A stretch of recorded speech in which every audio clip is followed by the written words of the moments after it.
Hello everyone. आज की video में हम आउटसोर्सिंग कंसेप्ट के बारे में पढ़ने वाले हैं। आउटसोर्सिंग क्या होती है, इसका मतलब क्या होता है। तो सबसे पहले समझते हैं कि आउटसोर्सिंग का मतलब क्या होता है।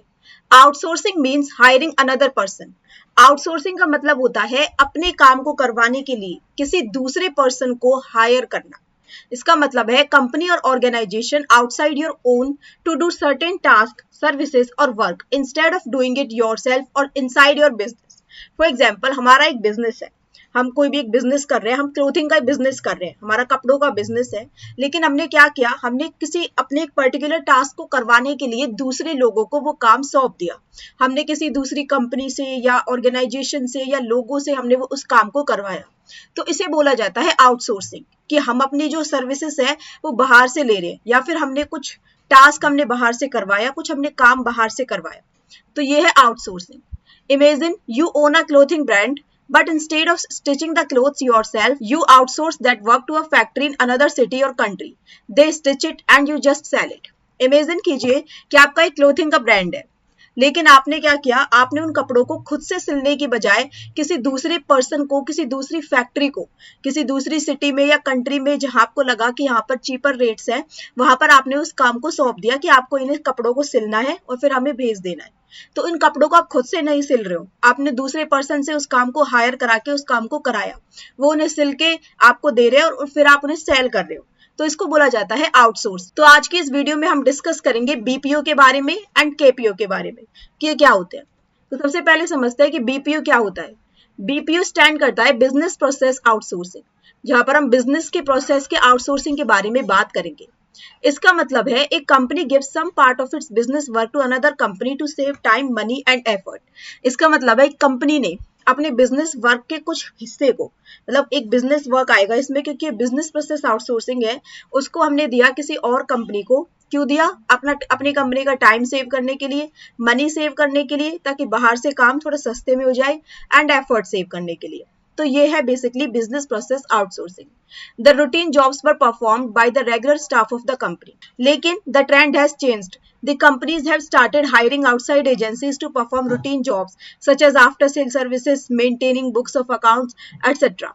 पहले क्या होता था, पहले कंपनीज में जो रूटीन जॉब्स भी जो होती थी वो रेगुलर स्टाफ के द्वारा की जाती थी, लेकिन आज का जो टाइम है वो बदल चुका है। अब क्या होता है, कंपनीज हायर करती है आउटसाइड एजेंसीज को कुछ उनके रूटीन जॉब्स को परफॉर्म करने के लिए, जैसे कि आफ्टर सेल सर्विसेज। भाई कोई इलेक्ट्रॉनिक सामान सेल करता है, अब उसने क्या किया, उसने आफ्टर सेल सर्विसेज की, अगर कस्टमर के उस प्रोडक्ट में कोई परेशानी आ जाती है तो उसको समाधान के लिए उन्होंने एक अलग से आउटसोर्सिंग सर्विसेज शुरू कर दी कि हम मतलब खुद से अपनी कंपनी के स्टाफ को नहीं भेजेंगे, लेकिन किसी दूसरी कंपनी के हम स्टाफ को उनके लिए भेज देंगे।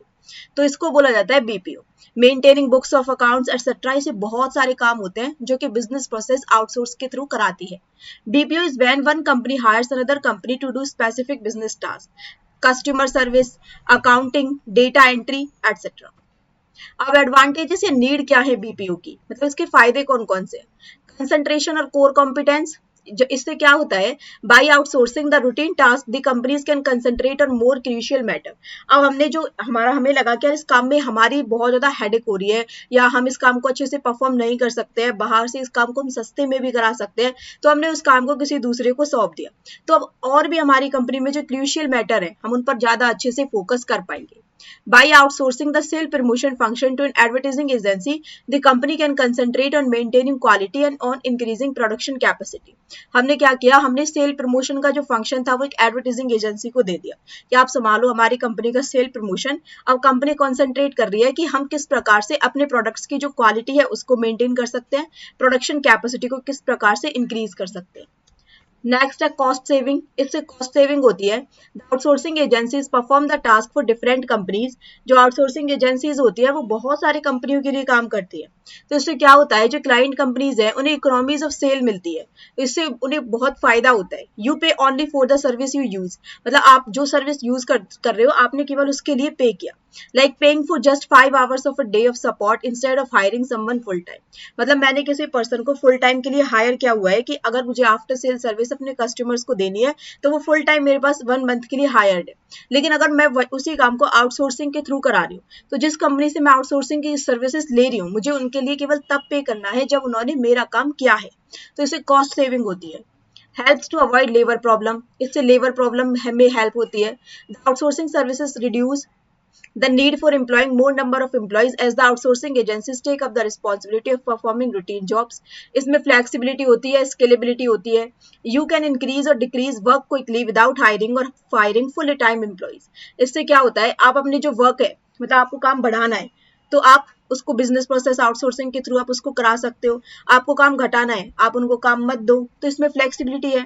जैसे कि ड्यूरिंग फेस्टिवल सीजन्स के दौरान आपके पास बहुत ज्यादा काम है, तो हम किसी आउटसोर्सिंग कंपनी को हायर कर लेंगे कि आप हमारे इस काम को कर दो।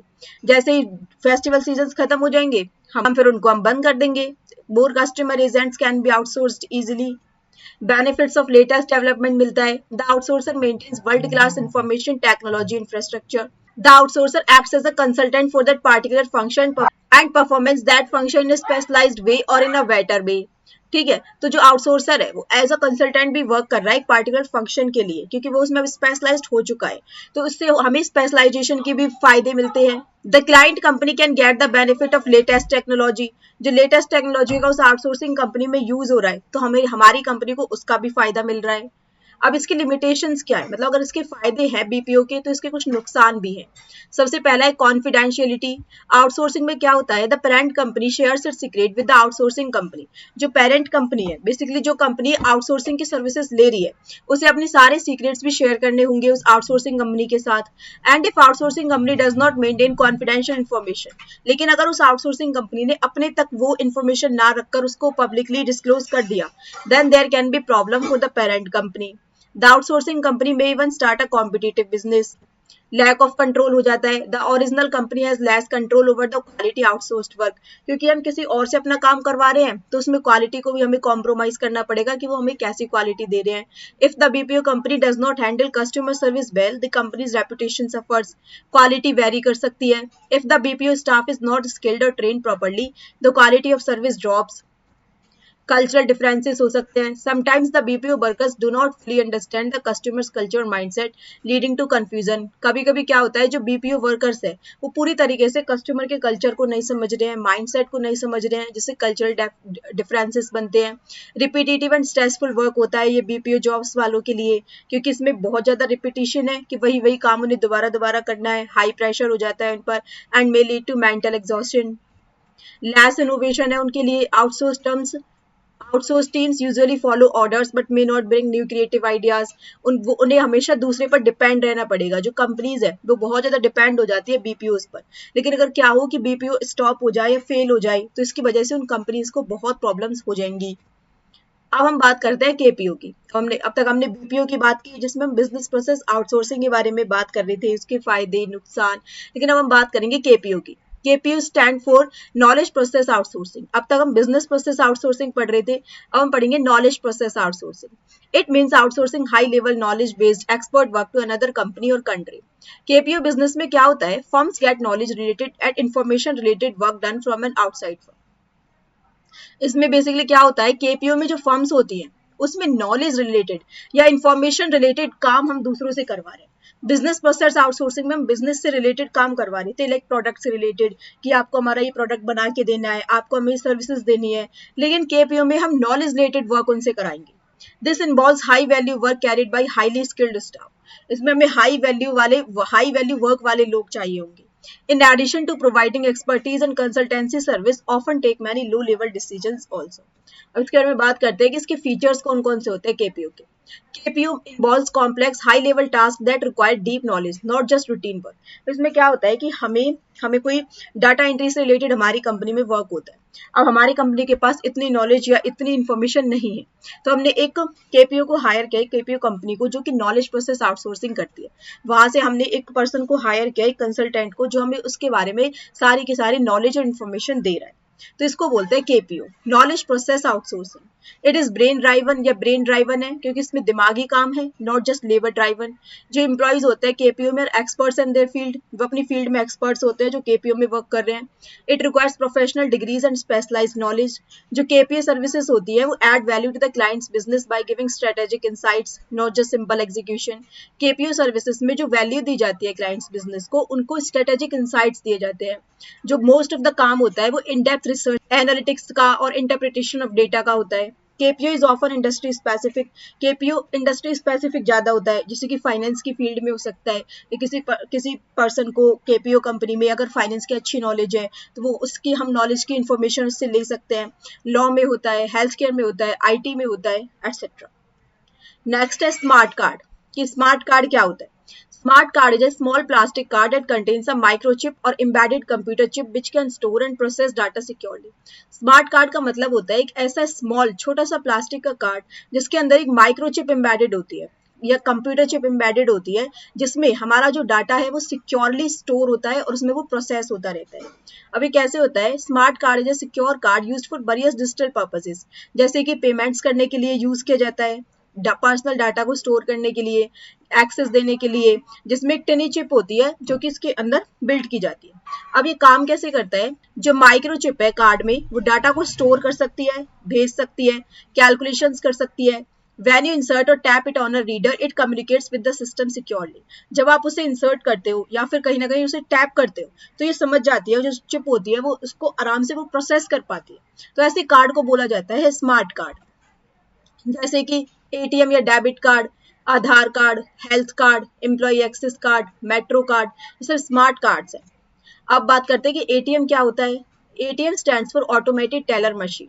एटीएम का मतलब है automated teller machine. The person who makes payments and accepts deposits in bank is known as teller. एक ऐसा पर्सन जो कि बैंक में पेमेंट कर रहा है और एक्सेप्ट कर रहा है डिपॉजिट्स को, उसको बोला जाता है टेलर। लेकिन एटीएम में क्या होता है? That refers to mechanical and automated teller. कोई एक ह्यूमन बीइंग है, ह्यूमन बीइंग उन कामों को कर रहा है, पेमेंट्स को करना या डिपॉजिट्स को एक्सेप्ट करना, तो वो है टेलर। लेकिन वही काम अगर मशीन्स के द्वारा कराया जा रहा है, ऑटोमेटेड अगर वो काम हो रहा है, तो वो बन गया automated teller machine, which can do a teller's job 24 hours a day at less than half the cost of human tellers. आपको एटीएम कार्ड को यूज करने के लिए क्या करना होगा? You insert a plastic card in the machine and enter your identification code. आपने plastic card को मशीन में डाला, अपना आइडेंटिफिकेशन कोड डाला, अगर कोड मैच कर जाता है तो मशीन आपको रिस्पॉन्ड करेगी कि आपको क्या करना है। तो मशीन रिस्पॉन्ड करेगी by giving cash, taking deposit etcetera.